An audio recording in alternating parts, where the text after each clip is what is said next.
وسلم۔ آج کی محفل سید السادات سیدنا امام جعفر صادق رضی اللہ تعالیٰ عنہ کی مثال پاک کی محفل ہے۔ ان کی بارگاہ میں خراج عقیدت پیش کرنے کے لیے اس محفل کا اہتمام کیا گیا ہے۔ انشاءاللہ تعالیٰ ان کا ہی ایک مناظرہ پیش کروں گا۔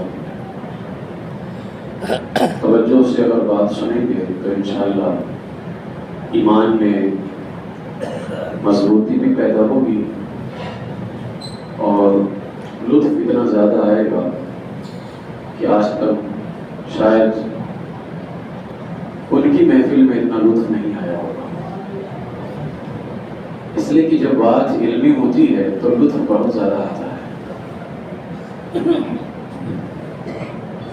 اس سے قبل میں کلام الامام امام الکلام کے چند اشعار بارگاہ رسالت مآب صلی اللہ علیہ وسلم کی برکت کے لیے پیش کروں گا۔ میرے ساتھ مل کر کے آپ تمام حضرات بھی پیش کرنے کی کوشش کریں۔ دو دن بعد پڑھنا اللہم صلی اللہ علیہ وسلم۔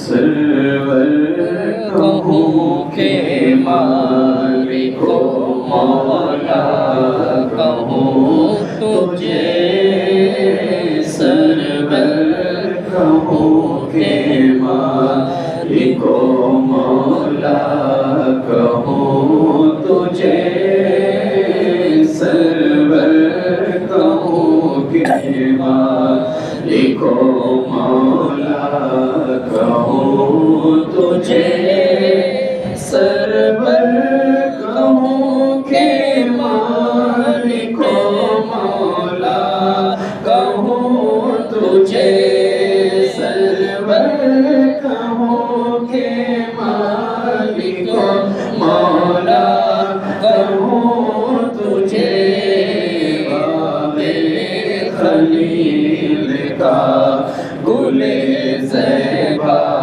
کہوں تجھے، باب خلیل کا گل زیبا کہوں تجھے، اللہ تیرے جسم منور کتابش ہے، اللہ تیرے جسم منور کتابش ہے،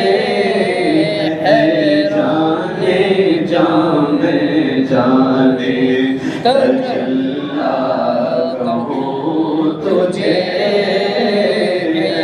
جانے جانے جانے تجلی کہوں تجھے، سرور کہوں کہ مالک و مولا کہوں تجھے، تیرے تو صاحب تنائی سے ہے بری، تیرے تو صاحب تنائی سے ہے بری، تیرے تو صاحب تنائی سے ہے بری، ہے آہوں میرے شاہ میں کیا کیا کہوں تجھے، ہے آہوں میرے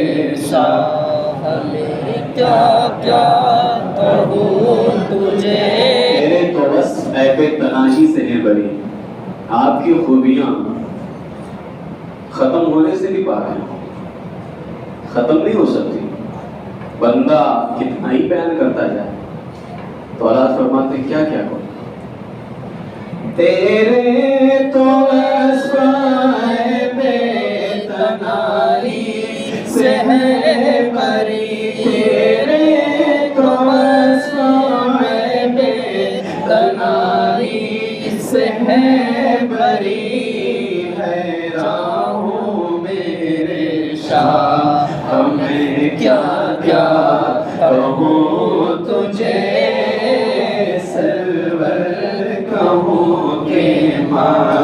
لکھو مولا کہوں تجھے، لیکن رضا نے ختم سخن اس پہ کر دیا، لیکن رضا نے ختم سخن اس پہ کر دیا، خالق کا بندہ خلق کا آقا کہوں تجھے، خالق کا بندہ خلق کا آقا کہوں تجھے۔ تعریف کرتے جا رہے ہیں کرتے جا رہے ہیں، اور میرے آقا علیہ السلام فرماتے ہیں مجھے میرے رب کے علاوہ کسی نے پہچانا ہی نہیں۔ بے شک سبحان اللہ۔ جو پہچان ہی نہیں سکتا ہے تو مکمل تعریف کیسے ہو سکتی ہے؟ اب کیا کیا کہوں تجھے، کیا کیا کہوں تجھے، ہر شعر کے اندر جو یہ فلسفہ تھا کیا کیا کہوں تجھے، کیا کیا تو اب ظاہر سی بات ہے ان کو پہچان سکتے نہیں مکمل، تو تعریف مکمل ہو نہیں سکتی۔ تب اعلیٰ حضرت نے فرمایا کہ میں اپنی بات اسی پہ ختم کر دیتا ہوں کہ آپ اللہ کے بندے ہیں اور اللہ کو چھوڑ کر کے سب کے آقا ہو رہا ہے۔ سبحان اللہ بے شک۔ لیکن رضا نے ختم سخن اس پہ کر دیا، لیکن رضا نے ختم سخن اس پہ کر دیا، خالق کا بندہ خلق کا آقا کہوں تجھے، خالق کا بندہ خلق کا آقا کہوں تجھے، سرور کہوں کہ مالک و مولا کہوں تجھے، باغ خلیل کا گل زیبا کہوں تجھے، جانے جام جانے تجلا کہوں تجھے، خالق کا بندہ خلق کا آقا کہوں تجھے۔ ایک مرتبہ مجھے بہت پڑھنے اللہ صلاۃ و سلام علیک یا رسول اللہ صلی اللہ علیہ وسلم۔ اب مناظرہ سننے کے لیے تیار ہیں آپ لوگ؟ مناظرہ سنیے لیکن مناظرہ کیجیے گا نہیں، اس میں ہر کوئی جواب دینے لگتا ہے تو معاملہ خراب ہو جاتا ہے۔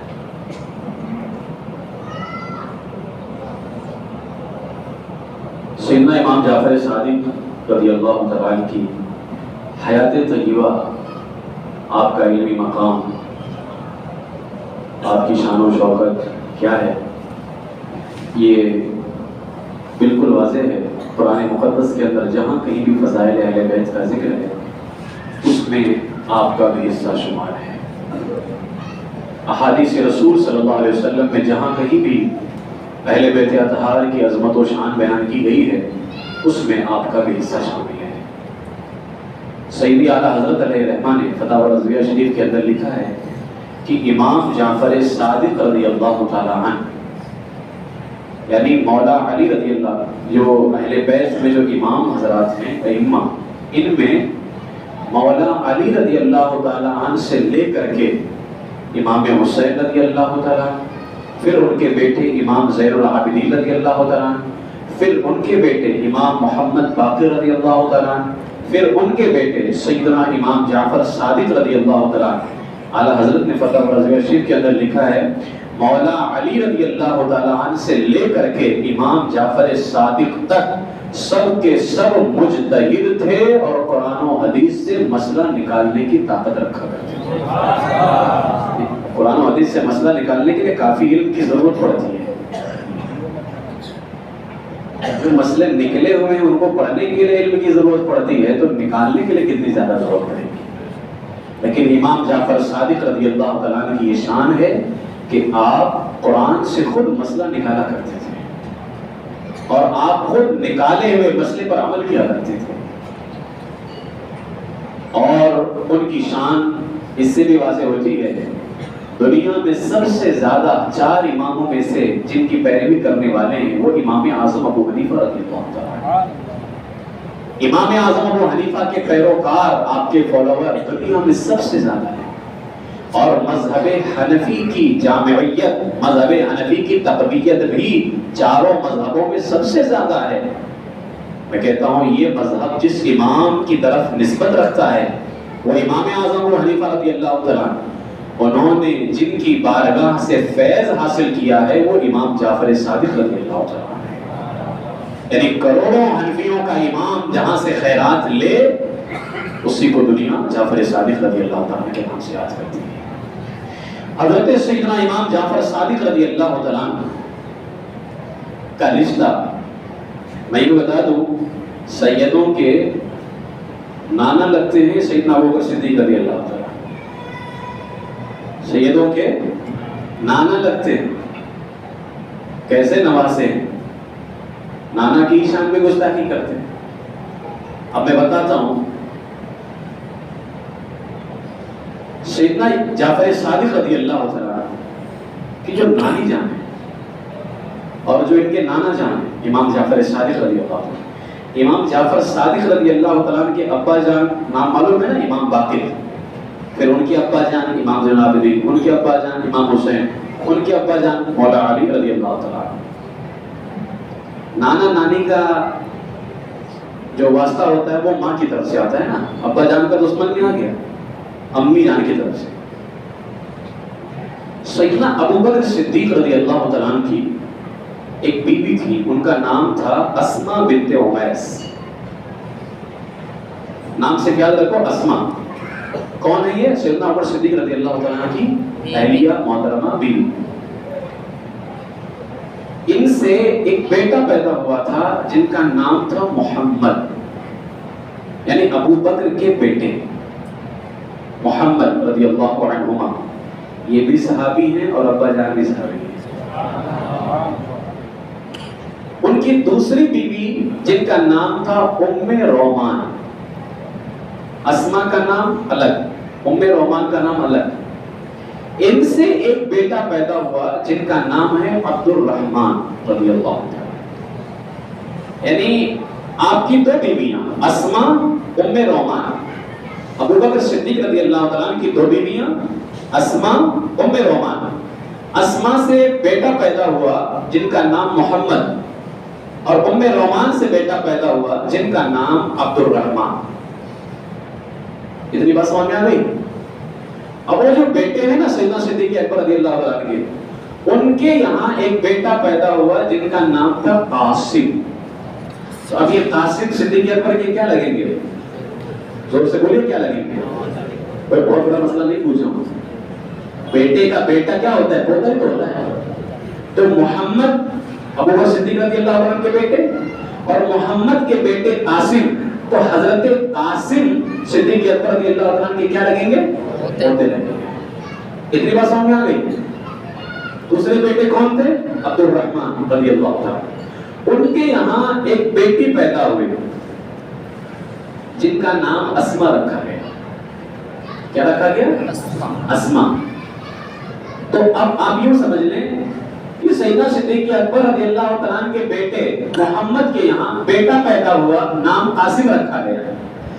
سیدنا صدیق اکبر رضی اللہ تعالیٰ عنہ کے دوسرے بیٹے عبد الرحمن، ان کے یہاں بیٹی پیدا ہوئی، نام کیا رکھا گیا؟ اسما رکھا گیا۔ پوتے کا نام قاسم، پوتی کا نام اسما۔ یہ ٹھیک ہو گیا؟ اب عبد الرحمن نے کیا کیا؟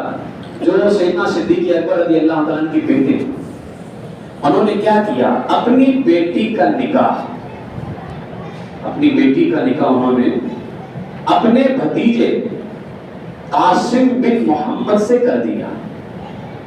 اب ظاہر سی بات ہے محمد اور عبد الرحمن آپس میں کون ہوئے؟ بھائی ہے نا۔ تو 2 بھائی اگر اپنی بیٹی بیٹے کا نکاح کرنا چاہیں تو چچا زاد بھائی بہن کا نکاح جائز ہے نا۔ تو عبد الرحمن کے یہاں جو بیٹی پیدا ہوئی تھی اسما، انہوں نے اپنی بیٹی کا نکاح کس سے کر دیا؟ قاسم سے، جو سیدنا صدیق اکبر کے پوتے۔ آپ کو میری کوئی بات سمجھ آ رہی ہے؟ سیدنا صدیق اکبر رضی اللہ تعالیٰ عنہ کے پوتے اور پوتی کا آپس میں نکاح ہوا. یہ بھی یہ سمجھ لیجیے، پوتے پوتی کا نکاح ہوا. اب جب پوتا اور پوتی کا نکاح ہوا تو ان دونوں سے ایک بیٹی پیدا ہوئی جن کا نام تھا ام فروہ. کیا نام تھا؟ ام فروہ. فارا واوا ام فروہ. اب جب یہ بیٹی، اب ظاہر سی بات ہے یہ ام فروہ کون ہے؟ سیدنا صدیق اکبر رضی اللہ تعالی عنہ کے پوتے کی بیٹی ہے، یعنی عاصم کی بیٹی ہے، اور ادھر سے اسماء کی بیٹی. ام فروہ کی شادی جو ہے یہ کسی اور سے نہیں ہوتی ہے. کربلا کے امین، پورے کربلا کو قیامت تک کے مسلمانوں تک پہنچانے والی ذات حضرت سیدنا امام زین العابدین رضی اللہ تعالیٰ عنہ کے بیٹے امام محمد باقر سے ان کا رشتہ طے ہوتا ہے. یعنی یہ سمجھ لیں کہ علی کے گھر سے دلہا بن کر کے جا رہا ہے صدیق اکبر کے گھر کے اندر، کیونکہ وہ گھرانہ ام فروہ کا جو ہے وہ صدیق اکبر کا گھرانہ ہے. کہاں سے عقیدہ لے کر کے آئے جو مولا علی کو اور ابو بکر کو آپس میں لڑاتے ہو؟ تاریخ تو بتاتی ہے کہ علی کے گھر سے دلہا ابو بکر صدیق کے گھر میں جا رہا ہے. رشتہ اتنا مضبوط ہے. جب امام باقر رضی اللہ تعالی عنہ کا نکاح ام فروہ سے ہوا تو ام فروہ اور امام باقر جب ان دونوں کی آپس میں ملاقات ہوئی، ان کے یہاں دو بیٹے پیدا ہوئے، ام فروہ اور امام باقر. امام باقر کا رشتہ مولا علی تک کے جا رہا ہے، ام فروہ کا رشتہ باپ کی طرف سے بھی صدیق اکبر تک جا رہا ہے، ماں کی طرف سے بھی صدیق اکبر تک کے جا رہا ہے. ام فروہ کے باپ صدیق اکبر کے پوتے ہیں، ام فروہ کی ماں صدیق اکبر کی پوتی ہیں. ان دونوں سے جب آپس میں بیٹے پیدا ہوئے، دو بیٹے، ایک کا نام عبداللہ اور دوسرے کا نام امام جعفر صادق رضی اللہ عنہ. سبحان اللہ. تو سیدوں کے تو نانا جان ہو گئے سیدنا صدیق اکبر رضی اللہ عنہ. الحمدللہ ہم سنی امام جعفر صادق کے نانا جان کے بھی غلام ہیں اور دادا جان علی کے بھی غلام ہیں. ہم الحمدللہ ننیال والے بھی ہیں اور ددیال والے بھی ہیں. ہمارا تعلق دونوں سے اللہ کے فضل و کرم سے. بس اب میں مناظرے پر آتا ہوں. اب یہ مناظرہ جو ہے یہ پورا میں جو اکثر جو میں تحقیق کرتا ہوں اکثر میں شو نہیں کرتا ہوں، لیکن میں یہ بتا رہا ہوں یہ مناظرہ جا کر کے گوگل بابا کی دکان سے تھوڑا سا ایم بی خرچ کیجئے اور یہ ڈاؤن لوڈ کیجئے. مناظرہ جعفر بن محمد صادق مع الرافضی فی التفضیل بین ابی بکر و علی رضی اللہ عنہما. یہ مناظرہ ہے امام جعفر ابن صادق کا رافضی کے ساتھ اس مسئلے میں کہ ابو بکر افضل ہیں یا مولا علی افضل ہیں. مسئلہ تھا ابو بکر افضل ہیں یا مولا علی رضی اللہ تعالیٰ عنہما افضل ہیں. اس مسئلے کے اب اس پر جو میرے پاس جو اس میں مخطوطے ہیں یہ ترکی وغیرہ کا بھی ہے اور کافی مخطوطے ہیں اور یہ پوری سند ہے اس کی. ایسا نہیں کہ آسمان میں ہاتھ ڈالا اور پھر اس کے بعد میں یہ روایت اتار لیا، ایسا ہرگز نہیں. یہ پوری سند موجود ہے. کوئی دیکھنا چاہے تو فقیر کے پاس آ سکتا ہے اور دیکھ سکتا ہے. اب ہمیں اس کے راوی اعلیٰ کا نام، یعنی جیسے حدیث میں ہم سے حدیث انہوں نے بیان کی پھر انہوں نے تو سب سے اوپر کا راوی ہوتا ہے، یعنی جو اصل راوی ہوتا ہے، اصل راوی کا نام ہے علی بن صالح. علی صالح کا بیٹا ہے، یہ اصل راوی ہے. پھر ان سے بعد میں روایت کی گئی ہے. علی بن صالح یہ وہ ہیں جن کے بارے میں امام حافظ کہتے ہیں کہ یہ ثقہ راوی ہیں، یعنی ثقہ راوی علی بن صالح، کوئی کمزور راوی کی بات نہیں، ثقہ. اور علی بن صالح وہ حدیث بیان کرنے والی ذات ہے جن سے امام بخاری بھی حدیث لیتے ہیں اور امام مسلم بھی حدیث لیتے ہیں. اب علی بن صالح یہ کیا فرماتے ہیں؟ علی بن صالح کہتے ہیں قال، اب میں وہ ساری جو ہے اسناد چھوڑ کر کے میں اصل مناظرہ اور اصل متن کی طرف آتا ہوں. علی بن صالح نے کہا جاء رجل من الرافضہ الى جعفر بن محمد الصادق کرم اللہ وجہہ. ایک رافضی شخص، رافضی یعنی شیعہ، رافضی شخص جعفر ابن ابی صادق، جعفر ابن محمد یعنی امام محمد کے بیٹے امام جعفر صادق رضی اللہ تعالیٰ عنہ کے پاس میں ایک رافضی شخص آیا. جب آیا کہتا ہے فقال، اس نے کہا السلام علیکم ورحمۃ اللہ وبرکاتہ. اسے پتہ چلتا ہے کہ سلام ہر کوئی کرتا ہے لیکن سلام کے چکر میں جو ہے گم نہیں ہو جانا چاہیے. تو کہا السلام علیکم ورحمۃ اللہ وبرکاتہ. فرد علیہ السلام، آپ نے اس کے سلام کا جواب دیا وعلیکم السلام ورحمۃ اللہ وبرکاتہ. فقال الرجل، آنے والے شخص نے کہا، لفظی نے کہا یا ابن رسول اللہ، یا ابن رسول اللہ صلی اللہ علیہ وسلم، اے رسول اللہ کے بیٹے. یعنی آپ رسول اللہ کے شہزادے تھے امام جعفر صادق. کہا یا رسول، اے رسول اللہ کے بیٹے. اب ذرا دیکھیں سوال کیسا کر رہا ہے. پتہ چلا پوری تیاری کر کے آیا ہوا تھا لیکن اس کو نہیں معلوم تھا علی کے شہزادے کے پاس جا رہا ہے. کہتا ہے رسول اللہ کے بیٹے من خیر الناس بعد رسول اللہ صلی اللہ علیہ وسلم، اللہ کے رسول علیہ السلام کے بعد کون لوگوں میں سب سے بہتر ہے؟ یہ اس کا پہلا سوال تھا. اللہ کے رسول علیہ السلام کے بعد لوگوں میں سب سے بہتر کون ہے؟ فقال جعفر الصادق. بریلوی نہیں تھے، امام احمد رضا کے مرید نہیں، امام احمد رضا تو خود ان کے غلام ہیں. لیکن سینکڑوں سال بعد جو امام احمد رضا نے کہنا تھا وہی جعفر صادق نے فرمایا تھا. اس نے کہا کون ہے لوگوں میں سب سے بہتر رسول پاک کی بات؟ فقال جعفر الصادق رحمت اللہ علیہ. تو جعفر صادق رحمت اللہ تعالی علیہ نے فرمایا ابو بکر الصدیق رضی اللہ عنہ. تو اگر امام احمد رضا مولا علی کا حق کھا رہے ہیں تو پھر بیٹا بھی ابا جان کا حق کھا رہا تھا. ماذ اللہ رب العالمین. نہیں، حقیقت ہوتی ہے، اس کو تو بیان کرنا ہے. اور پھر جس پر پورے صحابہ رہے اس کو کیسے کوئی بدل سکتا ہے؟ تو جعفر صادق رضی اللہ عنہ نے کیا فرمایا؟ ابو بکر الصدیق رضی اللہ عنہ. پوری کائنات میں انبیاء رسول کے بعد اور ہمارے آقا علیہ السلام کے بعد سارے لوگوں میں سیدنا ابو بکر صدیق رضی اللہ عنہ سب سے افضل ہے. جب یہ آپ نے پیش کیا، اب ظاہر سی بات ہے آپ نے اس کو بتا دیا تھا کہ وہ صدیق سب سے افضل ہیں. کہتا ہے قال ما الحجۃ فی ذلک، آپ کی دلیل کیا ہے؟ آج بھی لوگ مسئلہ بتا دو تو مانتے نہیں، دلیل کیا ہے؟ اس نے پوچھا ما الحجۃ فی ذلک، دلیل کیا ہے؟ اب ذرا دلیل سنیں. جب آپ نے دلیل دی ہے فرماتے ہیں قوله عز وجل. اب امام جعفر صادق نے دلیل دی ہے اس بات پر جو آپ نے کہا تھا کہ ابو بکر صدیق سب سے افضل ہے. قوله عز وجل، فرماتے ہیں اللہ کا قول ہے، اللہ کا قول ہے کہ ابو بکر صدیق سب سے افضل ہے. قول کیا ہے؟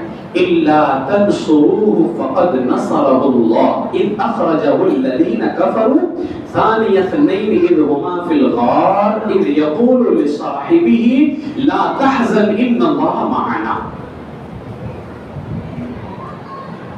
اگر تم اس کی مدد نہ کرو تو کیا ہوا؟ اللہ اس کی مدد کرے گا. یعنی اپنے محبوب کے بارے میں اللہ فرماتا ہے اللہ اس کی مدد کرے گا. جب کافروں کی شرارت کی وجہ سے انہیں نکلنا ہوا، ثانی اثنین اذ ہما فی الغار، جب وہ دونوں غار میں تھے. اب جب یہ آیت کریمہ پیش کر دی، آپ فرماتے ہیں، ذرا یہاں پہ غور کیجئے گا، اللہ نے کیا فرمایا؟ اے محبوب کہہ دو لا تحزن ان اللہ معنا، غم نہ کرو اللہ ہمارے ساتھ ہے۔ یہ آیت پیش کرنے کے بعد امام جعفر صادق رضی اللہ تعالیٰ عنہ کا علم استدلال دیکھیے ذرا کیا فرماتے ہیں۔ آپ اس سے پوچھتے ہیں بتا فمن یکون افضل من اثنین اللہ ثالثہما، بتا ان دو سے افضل کون ہو سکتا ہے جن کا تیسرا اللہ ہے، جن کا تیسرا اللہ۔ اب غار میں دو ہی لوگ تھے نا، کون؟ میرے آقا علیہ الصلوۃ والسلام اور سیدنا ابو بکر صدیق رضی اللہ تعالیٰ، اور حضور اسلام کیا فرماتے ہیں؟ غم نہ کر اللہ ہمارے ساتھ ہے۔ تو ایک اللہ ہو گیا، ایک رسول اللہ ہو گئے، اور ایک محبوب رسول اللہ ہو گئے، تین لوگ ہو گئے۔ آپ فرماتے ہیں بتا فمن یکون افضل من اثنین، کون ان دونوں سے افضل ہوگا جن کا تیسرا اللہ ہے؟ هل يكون احد افضل من ابی بکر الا النبی، اور یہ مسئلہ کنفرم ہے کہ اللہ رسول اللہ سے بھی افضل ہے۔ اب بچے وہاں دو ہی لوگ، فرمایا سیدنا امام جعفر صادق نے هل يكون احد افضل من ابی بکر، اب بتا کیا ابو بکر سے افضل کوئی ہو سکتا ہے سوائے نبی کے؟ سوائے نبی کے ابو بکر سے افضل کوئی ہو سکتا ہے؟ جب اس نے یہ آیت سنی قال له رافضی، تو رافضی نے کہا فإن علی بن ابی طالب علیہ السلام بات على فراش رسول اللہ صلی اللہ علیہ وسلم غیر جزع ولا فزع۔ رافضی نے کہا کہ علی بن ابی طالب علیہ السلام یہ اس رات یعنی ہجرت کی رات یہ رسول پاک علیہ السلام کے بستر پر سوئے بغیر جزا فضا کے، یعنی بغیر کسی گھبراہٹ کے، بالکل اطمینان کی نیند سوئے سیدنا مولانا علی رضی اللہ عنہ۔ یعنی اس نے یہ دلیل دی کہ ابو بکر کو تو اللہ کہتا ہے غم نہ کر، وہ ابو بکر کو غم تھا، یہاں مولا علی کو تو کوئی بھی گھبراہٹ نہیں تھی۔ فقال له جعفر، اب ذرا دیکھیں علی کا بیٹا دفاع کیسا کر رہا ہے۔ جب اس نے کہا کہ علی کو تو کوئی جزا فضا تھا ہی نہیں، کوئی گھبراہٹ ہی نہیں تھی، تو جعفر صادق نے فرمایا وَكَذَلِكَ ابو بکر، ابو بکر بھی اسی طرح تھے، کہ ابو بکر کو بھی کوئی جزا فضا نہیں تھا۔ اور قربان جائیں کان مع النبی غیر جزع ولا فزع، علی کو تو رسول اللہ کے بستر پر کوئی گھبراہٹ نہیں تھی، صدیق اکبر تو ان کے ساتھ میں تھے، فرمایا صدیق اکبر تو ساتھ میں تھے، علی بستر کی اور رسول پاک کے کاشانے کی حفاظت کر رہے تھے، صدیق اکبر تو خود رسول اللہ کی حفاظت کر رہے تھے، جواب دے رہے تھے۔ یہ امام جعفر صادق رضی اللہ عنہ، جب آپ نے کہا نا کہ ابو بکر کو بھی تو کوئی جزا فضا نہیں تھا، انہیں بھی کوئی خوف نہیں، کوئی گھبراہٹ نہیں، قال له الرجل، رافضی نے کہا فإن اللہ تعالی یقول بخلاف ما تقول، آپ تو وہ کہہ رہے ہیں جو اللہ کے خلاف ہے، یعنی آپ کہہ رہے ہیں ابو بکر کو جزا فضا نہیں تھا اور اللہ کہہ رہا ہے کہ تھا۔ تو قال له جعفر، امام جعفر نے اس سے فرمایا ما قال، اللہ نے کہاں فرمایا ہے؟ تو کہتا ہے قال اللہ، اللہ نے کہا اذ یقول لصاحبہ لا تحزن ان اللہ معنا، اللہ تو کہہ رہا ہے کہ کہہ دو اللہ ہمارے ساتھ ہے، غم نہ کر۔ تو صدیق اکبر سے حضور نے کہا تھا غم نہ کر اللہ ہمارے ساتھ ہے، اور آپ کہتے غم نہیں تھا، آپ کہتے غم نہیں تھا، اور اللہ تو کہتا ہے کہ غم نہ کر اللہ ہمارے ساتھ ہے، گویا ان کو غم تھا، تب تو اللہ نے کہا نا غم نہ کر۔ تو امام جعفر صادق رضی اللہ فلم یکن ذلک الخوف جزعا، کیسے ان کو جزا فضا نہیں تھا، کیسے ان کو گھبراہٹ نہیں تھی؟ صدیق اکبر کو گھبراہٹ تھی، اللہ کہہ رہا ہے گھبراہٹ ہے اور تم کہہ رہے ہو گھبراہٹ نہیں تھی۔ جو علی کا حال تھا وہی صدیق اکبر کا حال تھا، کہ علی کو کوئی گھبراہٹ نہیں تھی تو صدیق اکبر کو بھی گھبراہٹ نہیں، آپ کہہ رہے ہیں لیکن اللہ تو کہہ رہا ہے کہ ان کو گھبراہٹ تھی۔ قال له جعفر، اب اس کا دفاع کیا امام جعفر صادق، فرمایا اللہ نہیں، تو سمجھ ہی نہیں پا رہا ہے، تو سمجھ نہیں پا رہا ہے۔ آپ نے فرمایا سن لِأَنَّ الْحَزْنَ غَيْرُ الْجَزْعِ وَالْفَزْعِ، قرآن کی آیت میں لفظ حزن ہے، لفظ حزن ہے، اور حزن کا معنی الگ ہوتا ہے، جزا فضا کا معنی الگ ہوتا ہے۔ حزن کا معنی ہوتا ہے غم، اور جزا فضا کا معنی ہوتا ہے خوف، گھبراہٹ۔ دونوں کے معنی میں زمین و آسمان کا فرق ہے۔ آپ نے فرمایا کان حزن، ابو بکر کو جزا فضا نہیں تھا، گھبراہٹ نہیں تھی، ابو بکر کو غم تھا۔ اب کہتے ہیں یہ بھی سنو کہ ابو بکر کو غم کس کا تھا؟ امام جعفر صادق رضی اللہ عنہ فرماتے ہیں کان حزن ابی بکر ان یقتل النبی صلی اللہ علیہ وسلم ولا یدان بدین اللہ۔ ابو بکر کو یہ غم لاحق تھا کہیں کوئی اللہ کے رسول کو شہید نہ کر دے، اگر انہیں شہید کر دیا جائے گا تو ابھی تو پورا دین پہنچانا باقی ہے، پورا قرآن نازل بھی نہیں ہوا ہے، پورا اسلام پہنچانا باقی ہے، اگر انہیں شہید کر دیا جائے گا تو اللہ کے دین کا کیا ہوگا؟ تو ابو بکر کو یہ غم تھا کہ اگر انہیں شہید کر دیا گیا تو اللہ کے دین کا کیا ہوگا؟ تو آپ فرماتے ہیں جانتے ہو فَكَانَ حُزْنٌ عَلَى دِينِ اللَّهِ وَعَلَى نَبِيِّ اللَّهِ۔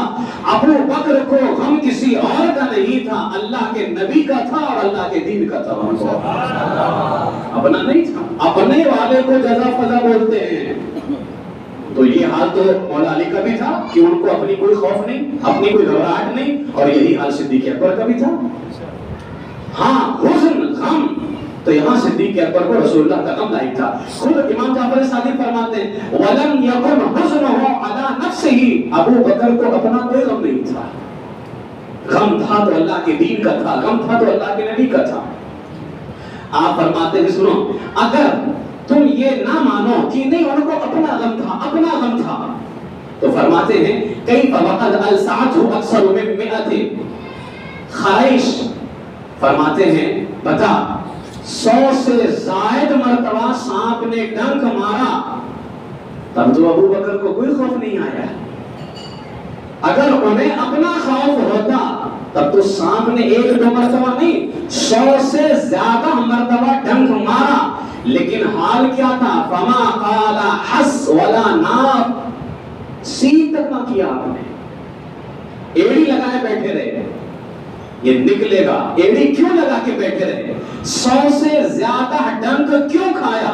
اسی لیے نا کہ یہ نکلے گا تو ہو سکتا ہے رسول اللہ کو تکلیف پہنچا دے گا۔ 100 سے زیادہ ڈنک سانپ کے کھانا یہ اس بات کی دلیل ہے ابو بکر کو اپنا حزن نہیں رسول اللہ کا حزن تھا۔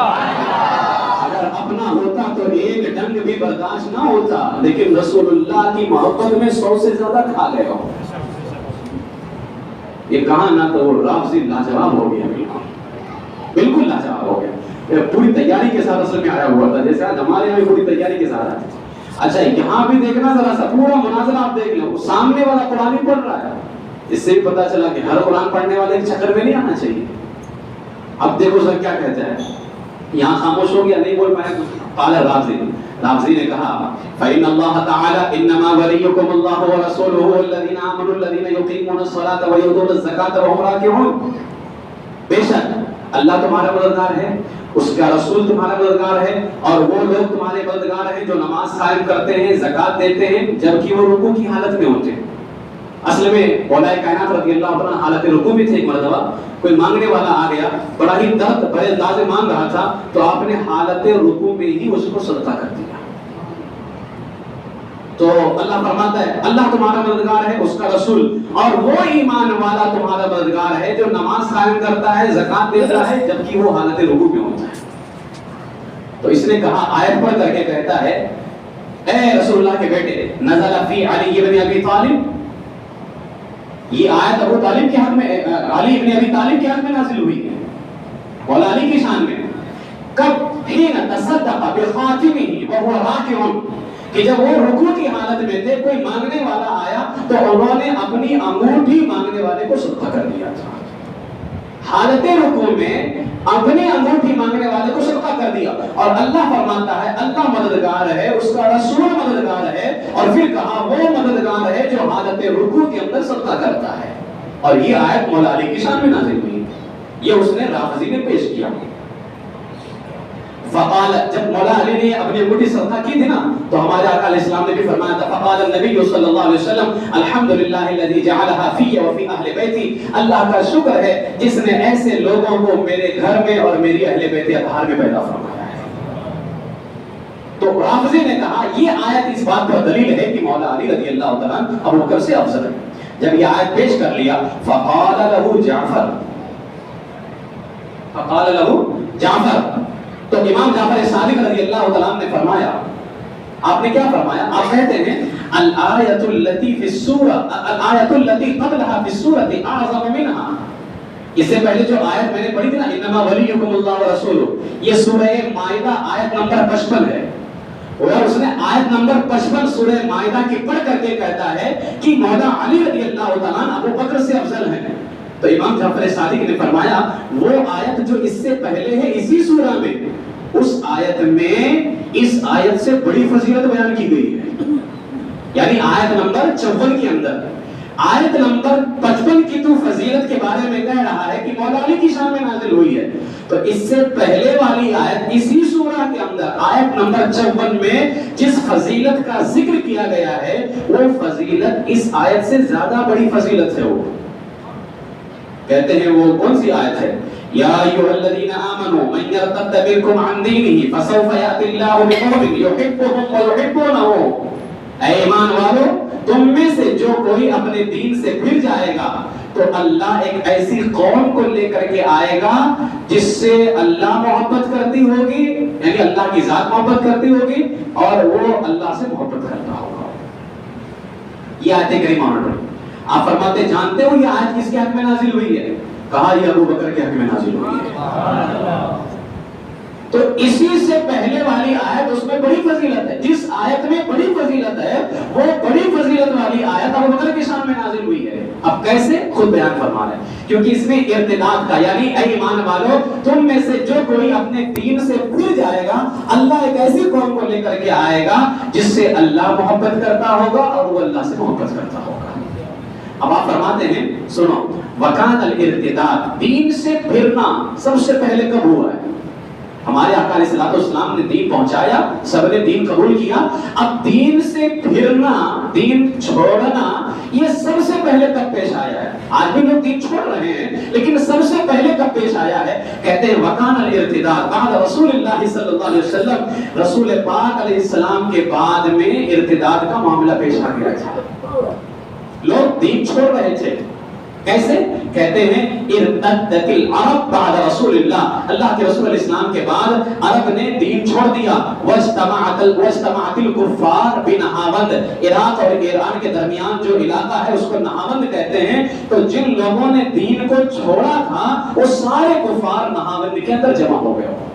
جب جمع ہو گئے وقالو، ان لوگوں نے کہا الرجل الذین کانوا ینتصرون بہ، اب کون ہے جو ان کے لائے ہوئے دین کی مدد کرے گا؟ جتنے کافر ہوئے تھے انہوں نے کیا کہا؟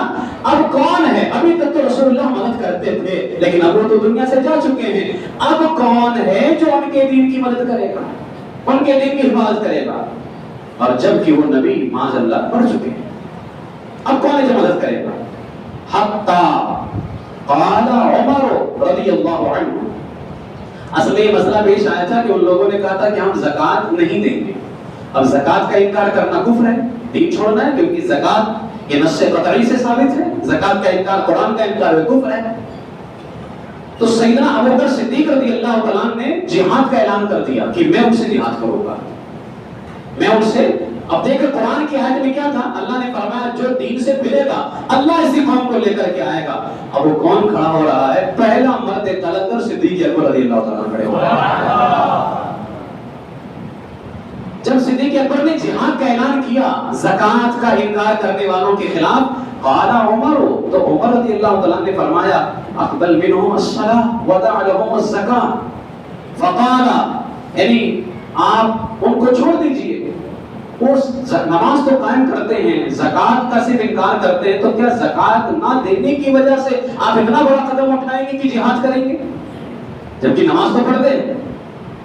فقال، تو صدیق اکبر رضی اللہ تعالیٰ نے فرمایا سنو، تم زکات کی بات کرتے ہو، لو منعونی عقالا مما كانوا يؤدونه الى رسول اللہ صلی اللہ علیہ وسلم، اگر وہ رسول پاک کے زمانے میں رسی کا بل بھی اگر دیتے ہوں گے زکات میں، اور اگر وہ اب رسی کا بل دینے سے انکار کریں گے تو ابو بکر ان کے خلاف جہاد کرے گا، تم پورے زکات کی بات کرتے ہو۔ پھر وہ پوری روایت ہے، صدیق اکبر نے فرمایا تھا عمر تم تو اتنے بہادر بنتے تھے جب حالت کفر میں تھے، اب تمہیں کیا ہو گیا ہے، اتنے بزدل کیسے ہو گئے؟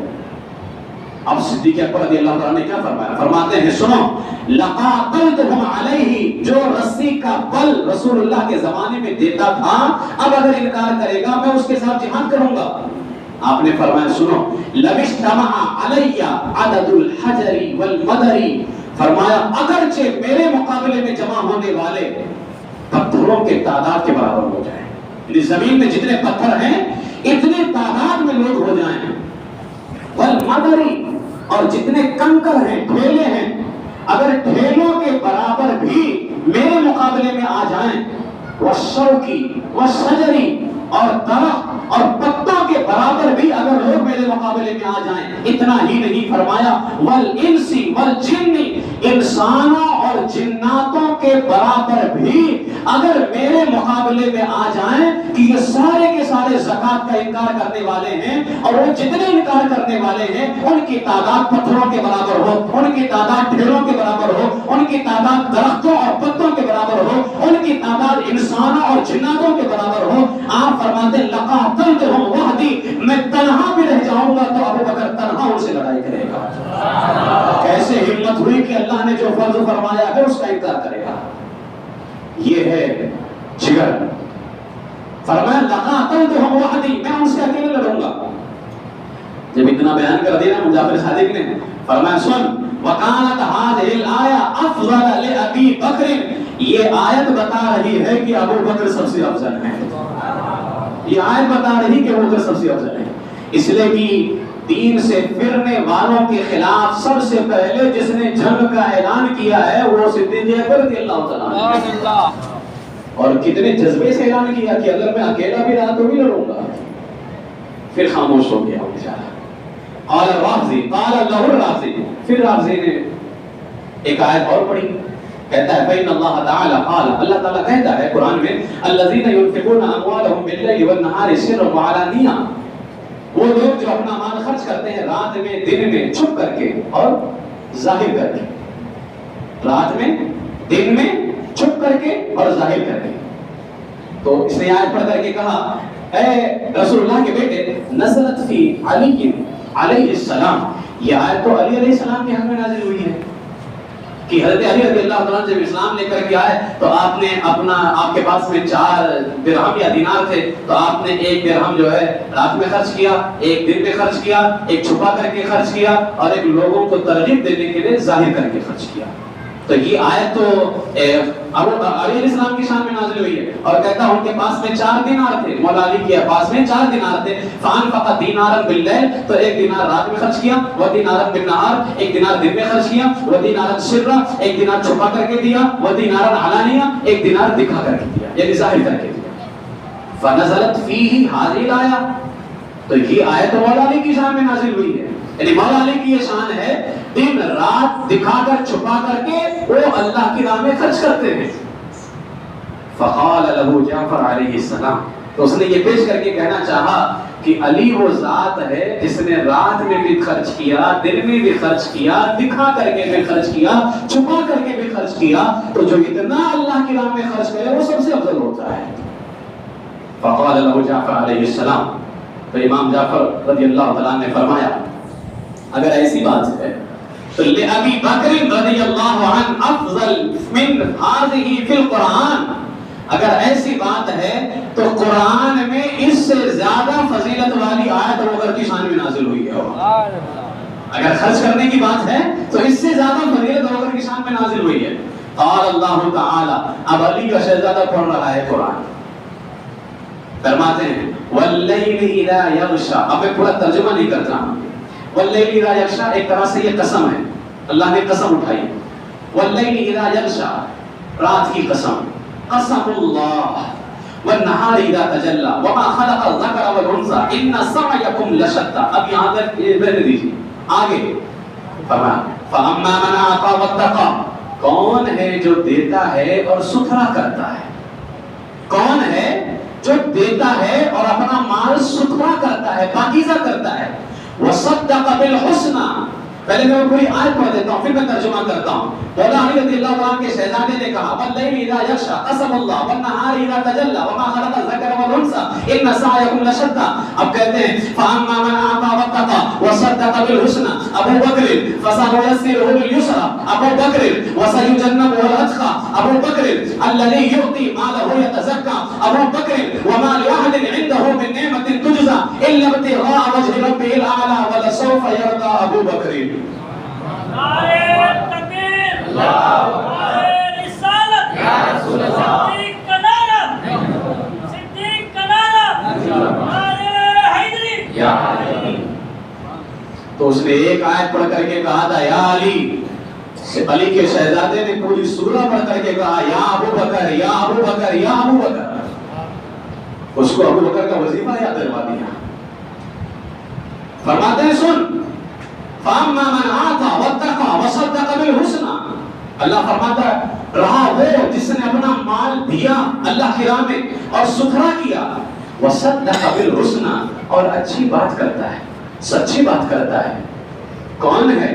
آپ نے فرمایا ابو بکر ہے. فسنيسره لليسرى. فرماتے ہیں جب اس نے اپنا مال دیا نا، مال ستھرا کیا، بات اچھی کی، تو اللہ فرماتا ہے اللہ تعالیٰ اب اس کے لیے آسانی پیدا کرے گا. وہ کون ہے؟ کس کے لیے اللہ آسانی پیدا کرے گا؟ علی کا شہزادہ کہتا ہے ابو بکر ہے. ابو بکر کے لیے آسانی پیدا کرے گا. وَسَيُجَنَّبُهَا الْأَتْقَى. اور ان قریب اللہ تعالیٰ ان کو جہنم سے بہت دور کر دے گا. وہ جس کو اللہ جہنم سے بہت دور کرے گا وہ کون ہے؟ تو امام جعفر صادق نے کہا وہ ابو بکر ہے. وہ ابو بکر ہے. وہ اسی لیے دنیا میں ہر کوئی متقی تو بنا، غوث اعظم امام متقی والنقی، لیکن صدیق اکبر کی پرہیزگاری ایسی ہے اللہ فرماتا ہے وَسَيُجَنَّبُهَا الْأَتْقَى. سب سے بڑا پرہیزگار ہے. اور قرآن میں اللہ کہتا ہے اِنَّ أَكْرَمَكُمْ عِندَ اللَّهِ أَتْقَاكُمْ. تم میں اللہ کے یہاں جو سب سے بڑا پرہیزگار ہے وہ اللہ کے یہاں سب سے زیادہ عزت دار ہے. وہ خود اللہ کہتا ہے جو اتقا ہے وہ زیادہ عزت دار ہے. یہ کہہ کر کے خود کہتا ہے میرا صدیق اکبر اتقا ہے. وَسَيُجَنَّبُهَا الْأَتْقَى. فرمایا ابو بکر الذی یؤتی مالہ یتزکا، جو اپنا مال دیتے ہیں ستھرائی کے لیے، صفائی کے لیے. کون اپنا مال دیتا ہے؟ کہا آپ نے کہا ابو بکر. اب جب بکر صدیق میں یہ آیت کریمہ اس وقت نازل ہوئی جب آپ نے سیدنا بلال حبشی رضی اللہ عنہ کو آزاد کروایا تھا اور بہت کچھ اللہ کی راہ میں دیا تھا، تو کچھ لوگوں نے یہ تانا دیا تھا کہ بلال کا ہو سکتا ہے ابو بکر پہ کچھ احسان تھا تو ابو بکر نے بلال کو آزاد کر کے وہ احسان چکتا کیا ہے. یہ لوگوں نے تانا دینا شروع کیا. ورنہ لوگ یہ تانا دے رہے تھے رنگ ایسا ہے کسی کام کے لائق نہیں، لیکن لوگ سمجھ رہے تھے انہیں کیا پتا تھا یہ رسول اللہ کے غلام بن گئے ہیں، اب قیامت تک کے آنے والے غلام اس بلال حبشی کو اپنا آقا و مولا کہیں گے. ان کو کیا معلوم تھا؟ تو لوگوں نے تانا دیا کہ ہو سکتا ہے کچھ احسان رہا ہوگا ابو بکر کا جو ہے بلال پر، تو ابو بکر نے وہ احسان چکتا کیا ہے. اللہ نے فرمایا سنو وما لأحد عنده من نعمة تجزى إلا ابتغاء وجه ربه الأعلى. ہرگز ایسا نہیں ہے ابو بکر نے صرف مجھے راضی کرنے کے لیے کیا ہے، صرف مجھے راضی کرنے کے لیے کیا ہے. اور جس نے مجھے راضی کرنے کے لیے کیا ہے اللہ فرماتا ہے وَلَسَوْفَ يَرْضَىٰ، ان قریب اس کو بھی راضی کر دیا جائے گا. امام جعفر صادق نے کہا وہ کس کو راضی کرے گا اللہ؟ تو امام جعفر صادق نے کہا وہ ابو بکر ہے جس کو اللہ راضی کرے گا. بے شک سبحان اللہ. اور یہ اللہ خود فرما رہا ہے.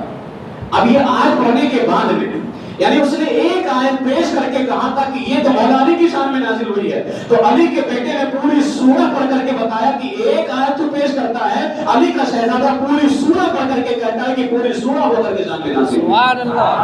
اور اللہ ابو بکر کی شان بیان کرتا ہے تو قسم اٹھا کر کے واللیل اذا یغشی والنہار اذا تجلی وما خلق الذکر والانثی ان سعیکم لشتی، اللہ قسم اٹھا کر کے کہتا ہے دینے والا ابو بکر ہے، شکر کرنے والا ابو بکر ہے، اور جس نے مجھے راضی کرنے کے لیے دیا وہ ابو بکر ہے، اب جس کو میں راضی کروں گا وہ ابو بکر ہے۔ سبحان اللہ۔ یہ پیش کیا ہوتا ہے صادق رضی اللہ عنہ نے۔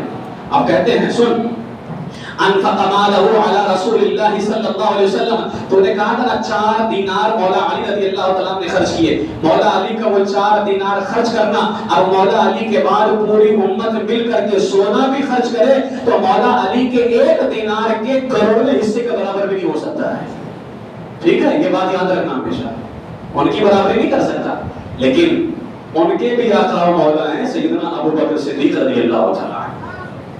آپ نے فرمایا مولا علی کے شہزادے امام جعفر صادق نے کہا انفق مالہ علی رسول اللہ، انہوں نے اپنا مال رسول اللہ کے قدموں میں خرچ کیا، جانتا ہے کتنا خرچ کیا؟ 40,000 40,000 درہم و دینار خرچ کیا تھا انہوں نے، صدیق اکبر رضی اللہ تعالیٰ نے۔ اور اچھا ایک مرتبہ نہیں، حتی تجلل بالعبا، حتی تجلل بالعبا، یہ اس وقت کہا جاتا ہے جبکہ وہ خرچ کرنے والا بار بار خرچ کرے۔ آپ نے فرمایا 40,000 دینار تو جب اسلام لایا تب خرچ کیا تھا، لیکن قربان جائے صدیق اکبر پر، امام جعفر صادق کہتے خرچ کرتے رہے، خرچ کرتے رہے، خرچ کرتے رہے، خرچ کرتے رہے، حتیٰ کہ ایک مرتبہ پورا مال اللہ کے رسول کے قدموں میں لا کر کے ڈال دیا۔ امام جعفر صادق کے الفاظ ہیں حتی تجلل بالعبا، اتنا خرچ کیا، اتنا خرچ کیا کہ بوریاں پہن کر کے رسول اللہ کی بارگاہ میں حاضر ہو، سبحان اللہ۔ کپڑا بھی لا کر کے پیش کر دیا، اتنا خرچ کیا کہ بوری اور ٹاٹ پہن کر کے بارگاہ رسول میں آئے۔ فحبط، اور ٹاٹ بھی کیسا، بٹن نہیں لگے اس میں کانٹے لگے ہوئے ہیں۔ فرماتے ہیں جب وہ ٹاٹ ایسا پہن کر کیا، فحبط جبریل علیہ السلام، جیسے ابو بکر آئے تھے اسی طرح جبریل بھی نازل ہو گئے، جس لباس میں ابو بکر تھے اسی لباس میں جبریل بھی حاضر ہو گئے۔ گویا جبریل کی ادا، صدیق اکبر کی ادا اللہ کو بھی پسند آ گئی ہے، اور صرف اللہ کو نہیں، صدیق اکبر کی ادا جبریل کو پسند آ گئی ہے۔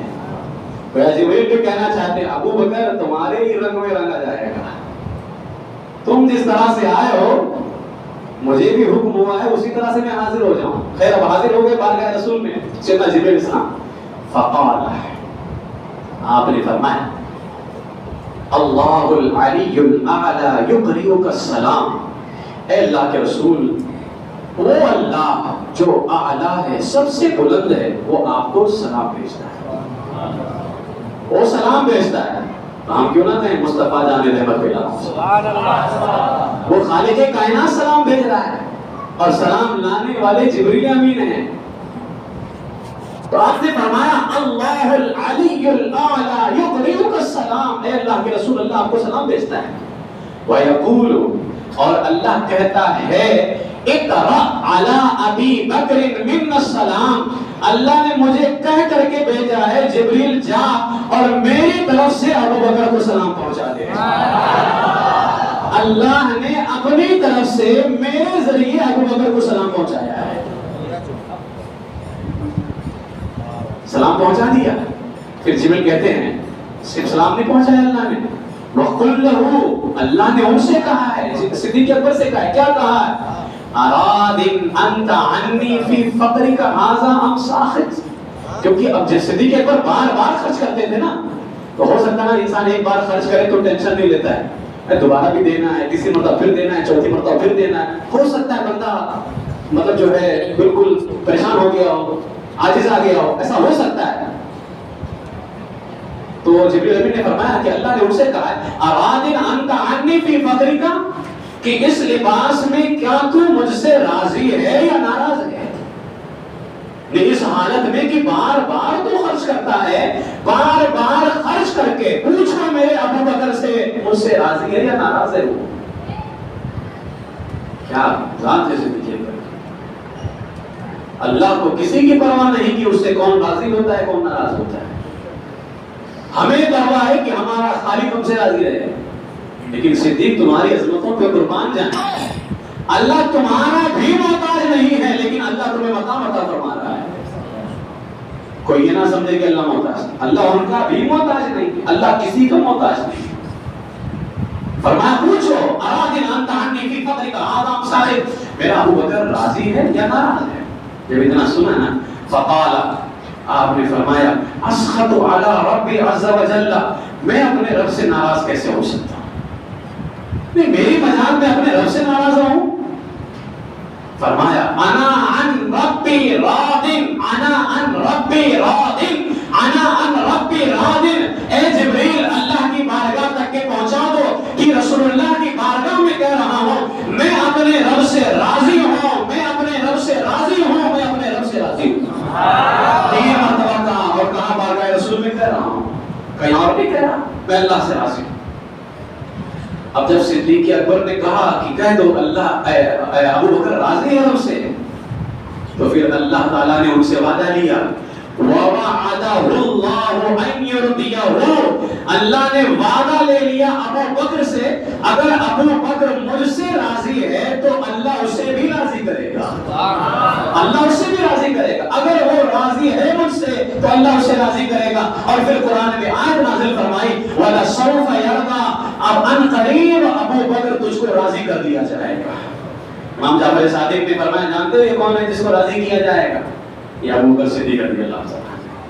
اور ان کی شان تو بہت بلند ہے نا. اللہ ان کو راضی کرنا چاہا. خاموش ہو گیا پھر سے.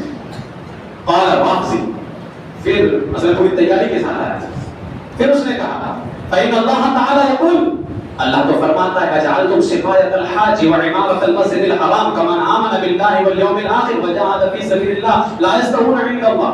ابھی اس آیت کریمہ کے اندر ان کا ذکر ہے جو حاجیوں کو پانی پلاتے ہیں مسجد حرام کی تعمیر کرتے ہیں. اور فرمایا کہ جو حاجیوں کو پانی پلاتے ہیں مسجد حرام کی تعمیر کرتے ہیں کمن آمن باللہ والیوم الآخر وہ ایسے ہیں جیسے اللہ پر ایمان لائے آخرت پر ایمان لائے اللہ کی راہ میں جہاد کیا اور اللہ کے نزدیک ان کے جیسا کوئی نہیں. اور سننا بھی اس آیت میں اللہ نے ذکر فرمایا کہ جو حاجیوں کو پانی پلاتے ہیں حاجیوں کی خدمت کرتے ہیں اور مسجد حرام میرا گھر بناتے ہیں وہ ایسے ہیں جیسے اللہ پر ایمان لائے